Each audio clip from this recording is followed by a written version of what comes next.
President Trump is just hours away from meeting with North Korean dictator Kim Jong-un in Singapore.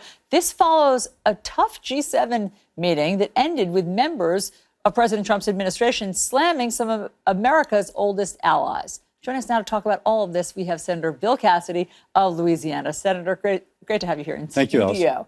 Okay, let me start by playing for you the president's economic advisors and what they said yesterday about Prime Minister Justin Trudeau of Canada. Listen to this. He really kind of stabbed us in the back. He really actually, you know what? He did a great disservice to the whole G7. There's a special place in hell for any foreign leader that engages in bad faith diplomacy with President Donald J. Trump and then tries to stab him in the back on the way out the door. Do you agree there's a special place in hell for Justin Trudeau? I'd rather think we all live under grace and he'll go to heaven along with many others. But that said, I think your overall point is the tone of their comments. I can't comment on that. Well, it's not the tone of their comments. It's why alienate America's allies, closest allies, neighbor, Canada, while seeming to not use harsh words for murderous dictator Kim Jong-un and democracy destroyer Vladimir Putin. How Trump and his team choose their rhetoric is not how I would choose my rhetoric. But if you want to go to the basic point that the Trump administration feels like the Canadians have an advantage relative to us in international trade, and that cost American jobs, then you have to go to that point. Now, put their rhetoric aside and focus on what the issue is. Are we disadvantaged in the U.S.? Are we losing American jobs? Arguably, yes. But is Canada screwing us over, or did we agree to these different trade agreements because we thought that NAFTA at some point would advantage the U.S.? So let's just back up for a little bit of context. After World War II, the United States put in a worldwide trading system that was designed to rebuild Europe, rebuild Japan. We paid for the defense of that and allowed them to import to us, and we not necessarily to export as much today, all to contain the USSR. That's now gone.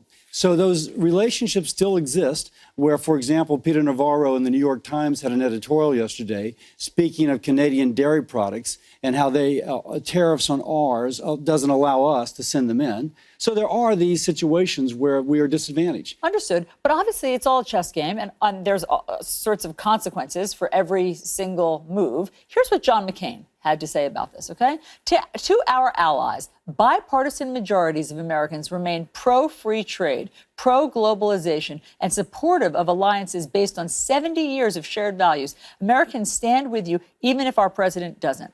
Do you agree with Senator McCain or with President Trump on this? I agree with both, and I'll tell you why I agree with both. But they're diametrically opposed. No, they're not diametrically opposed. For example, again, if you look at what Germany is contributing to NATO, it's supposed to be 2% of their GDP. It's 1.2%.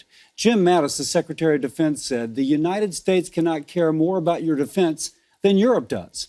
So Europe has not funded their defense of Europe, and yet they've relied upon us to do so. At the same time, they've had high tariffs against our goods going in, whereas we have low tariffs against their goods coming in. I understand, and these are important issues to bring up, but is it worth alienating our closest allies to do so? I mean, these are some ad hominem attacks. The ad hominem attacks I would put aside.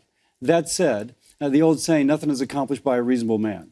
So I don't know if we're going to be able to readjust longstanding agreements without a certain amount of tension. Are you comfortable with President Trump seeming to be closer to Vladimir Putin and Kim Jong-un at this moment than with Justin Trudeau and the EU? That is a seeming, it is not true. Who do we have troops in wars with Russian mercenaries? The United States actually shot up a group of Russian mercenaries.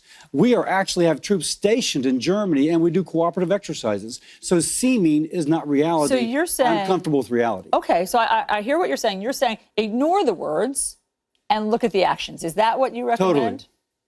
Totally. So ignore the words of President Trump and his top advisors.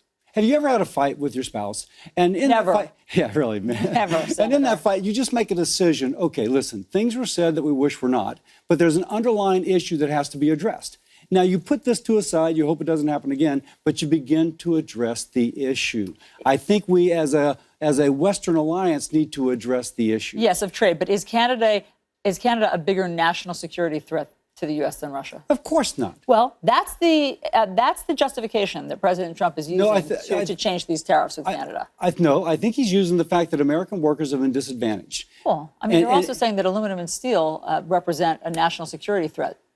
So if you look at Chinese steel, there clearly is an attempt by the Chinese. The Chinese have 50% of the overcapacity of steel in the world, and they are systematically attempting to put other countries' steel manufacturing out of business. Now, that is a threat to the global security, which is why the president wants to have an alliance with Western Europe to combat Chinese dumping of steel into the world market. I totally get that. Now, do I agree with him that Germany sending steel here should have a tariff? I do not. That hurts people in my state. It hurts the Port of New Orleans, which by tonnage brings in more of steel than any other product. So not Chinese steel, but from Japan and Germany. What about Canada? And so Canada, again, the Navarro article yesterday points out things like dairy, 25% tariff on dairy products going across the border. The way their lumber market is structured puts our lumber producers, if you will, at a disadvantage.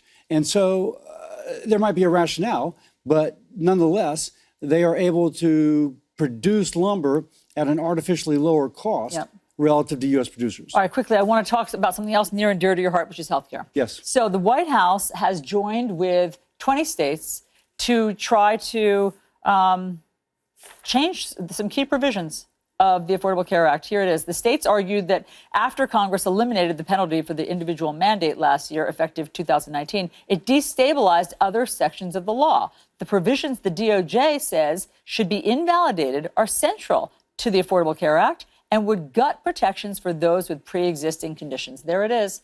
That's the Jimmy Kimmel test that you talked about so passionately. Do away with the pre-existing conditions? Are you comfortable with that? I've already introduced legislation along with Susan Collins that would have addressed this issue.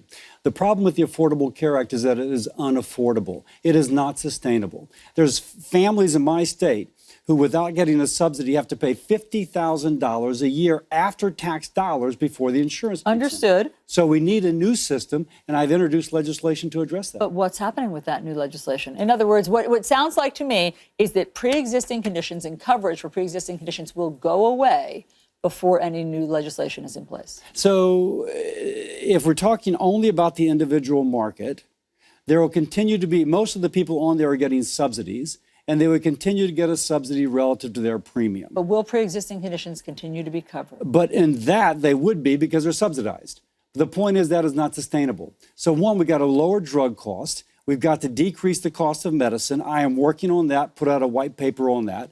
We also need an alternative to what I call the Unaffordable Care Act, an alternative in which states have the flexibility to stabilize their insurance market, make premiums more affordable. By the way, there was bipartisan legislation introduced to that end. Yep. But after some of the senators on the other side of the aisle, Democrats, negotiated it, they then voted against it. But just so I'm clear, you can tell us today that there will be no gap in coverage for people with pre-existing conditions moving forward. If you are in a subsidized policy, your subsidies will continue. If you're not getting subsidies, you're paying $50,000 a year now, and probably you can't afford it anyway. They are in the lurch. Believe me, I am not turning my attention away from that. Actually introducing legislation to address that issue, have encouraged the reintroduction of legislation which would stabilize insurance markets. It's something we have to focus on. Senator Bill Cassidy, thanks so much for being here with us Thank you, Allison. to talk about all of this.